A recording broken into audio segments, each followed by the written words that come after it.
Good evening, Facebook, YouTube, Dailymotion, and Twitter. This is Rich again, back for your third and final video blog of the night for Thursday, February 26th, 2015, around 8:12 p.m. in Billerica, Massachusetts. Another cold night. And some news to report. The Florida Panthers traded for Yaga from the New Jersey Devils. The Panthers are only a couple of points out of the last playoff spot in the Eastern Conference. The Bruins need to make a trade. And also, the Columbus Blue Jackets acquired forward David Clarkson from the Toronto Maple Leafs for Nathan Horton, who hasn't played this year and might not ever play again. And that's about it on the news. My third and final video blog subject of the night is the personality profile. The personality profile is about retired professional wrestler D'Lo Brown. D'Lo Brown has been in the world of sports entertainment for over 20 years. He's known for winning the WWE European title on many occasions and also an Intercontinental Champion as well. And he also was part of the Nation of Domination. D'Lo Brown's real name is A.C. Connor, and he grew up in Burlington, New Jersey, and he was a big wrestling fan. He went to the University of Maine to study accounting, and he's a certified public accountant. And D'Lo Brown was trained to become a professional wrestler by Larry Sharp and Jim Cornette and Al Snow, and he made his debut in Independence in the Northeast under the name Ace the Animal, and A.C. Connor is his real name, and also A.C. Corner. And he also wrestled briefly in job matches for WWE on Superstars and Wrestling Challenge in the early 1990s. He used the name D'Lo Brown because of a childhood friend he had in high school, whose name was Darren Lewis, who passed away from cancer at an early age, and he asked his friends, Darren Lewis's mother, that he could use the name D'Lo Brown, and he got that.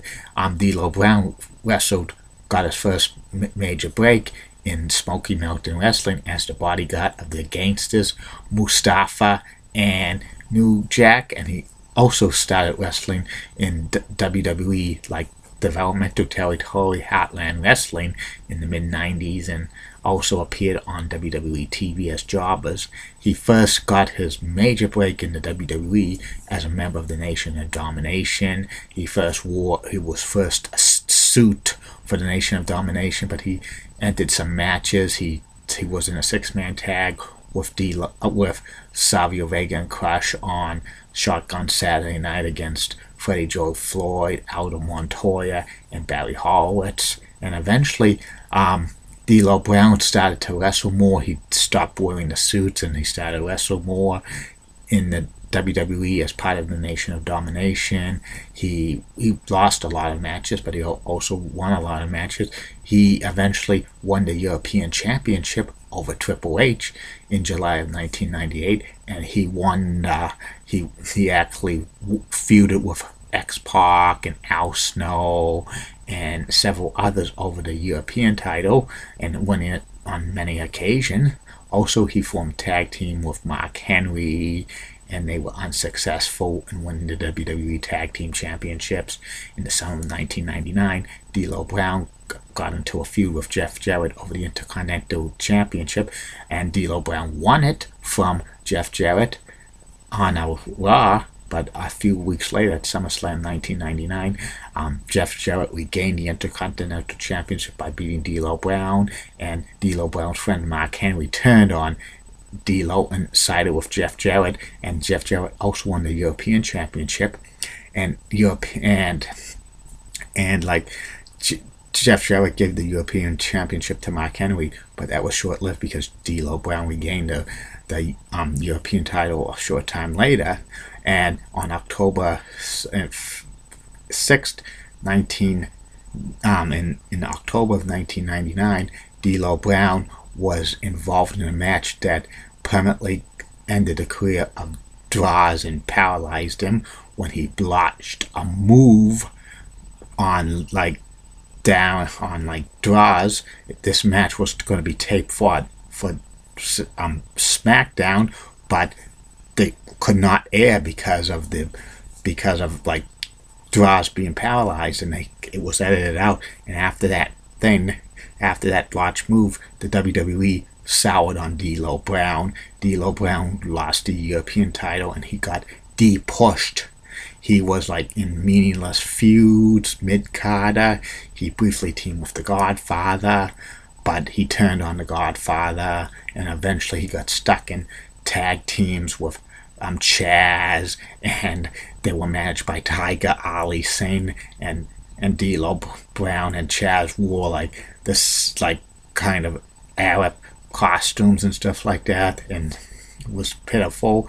And in 2001, most of 2001, D'Lo Brown was under WWE contract, but he was hardly used on television or house shows.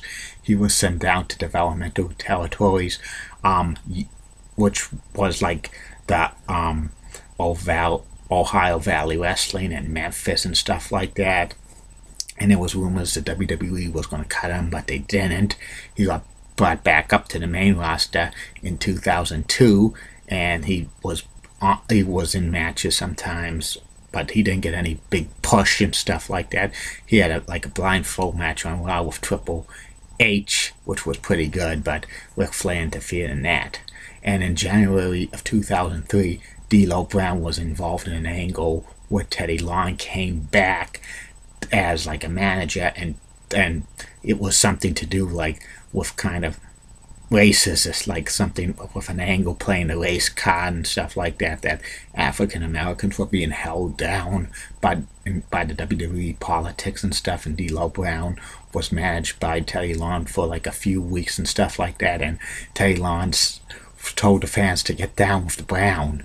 But this was the last hurrah for D'Lo Brown in the WWE, because a few weeks later he was released from contract, which was sad, because D'Lo Brown he was a solid worker, but I think after the blotch moved with Droz in 1999, accidentally causing him to get paralyzed at the WWE, like soured on D'Lo Brown. Then D'Lo Brown went to TNA, wrestled for them for a while, and he won the tag team championships with Gran Toro, and he left TNA short time later in like 2004. Then D'Lo Brown wrestled for Ring of Honor, New Japan, and many independents for the next several years. He came back to the WWE in 2008, signed a contract, and he worked several dark matches, and the WWE was grooming him to become a road agent / producer, but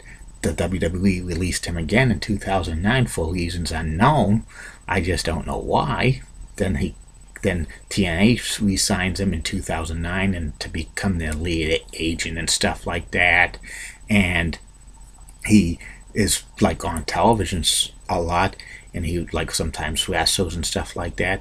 In 2013, it was revealed that D'Lo Brown was part of that faction Aces and Eights as the leader, and that went nowhere and stuff like that. And in the early 2014, D'Lo Brown was released again by TNA, and he still wrestles from time to time in independents and stuff like that, and he's like semi-retired and stuff like that. D'Lo Brown's famous move is the lowdown, which was like a sit-down splash, and for many years when he was in the WWE, he wore a chest protector, and it was they hyped it on television. He was loading it and stuff, but he used that chest protector to lose weight, because D'Lo Brown at one time was well over 400 pounds, and the WWE told him to lose weight or they would release him, because they didn't want like the superstars well over 400 pounds. And so D'Lo Brown got like his weight down and under control, and he eventually stopped using the chest protector and stuff like that. And I wonder if D'Lo Brown is like still does accounting work because he's semi-retired and stuff like that. Maybe he does taxes and stuff like that, and that's good that he's a certified public accountant and stuff like that. I doubt that D'Lo Brown will go into the WWE Hall of Fame because of what happened with Droz. But you never know what could happen. You never know. But my money says he doesn't go into the WWE Hall of Fame. And that's about it on D'Lo Brown. And get down with the Brown. I'll be back tomorrow, Facebook friends, YouTube followers, Twitter, and Dailymotion. 3 more video blogs. First one will be about the top 10 list of the female celebrities who should be on a future season with Dancing with the Stars. That's going to be my last top 10 video I'm going to do for a while, because in the month of March it's been on hiatus. Second video blog will be about sports radio, WEEI 93.7 FM in Lawrence, Boston. And the third and final video blog of the night will be about my personality profile, which will be about Dennis Green, former NFL coach.